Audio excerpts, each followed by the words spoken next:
राज्यातली बातमी बीडमधून पंकजा मुंडेंचा पराभव झाला आणि बजरंग सोनवणे हे विजयी झालेले आहेत। सत्याचा विजय झाला आहे अशी प्रतिक्रिया बजरंग सोनवणे यांनी दिलेली आहे। विजयानंतर सोनवणेंनी मराठा नेते मनोज जरांगे यांचीही भेट घेतलेली आहे। हा बीड जिल्ह्यातल्या सत्याचा विजय आहे। बीड जिल्ह्यातल्या जनतेने माझ्यावर जे प्रेम केले हा त्यांचा विजय आहे। त्याच्यामुळे सत्य परेशान होत आहे, अजित नाही होत आहे।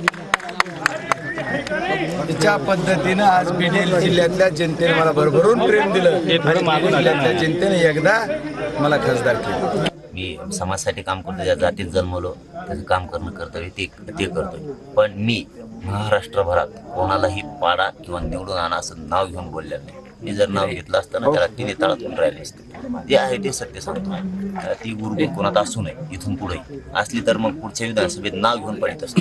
हा, मग एक मात्र खरं आहे, मी ते तुम्हाला सांगायला संकोच नाही करणार।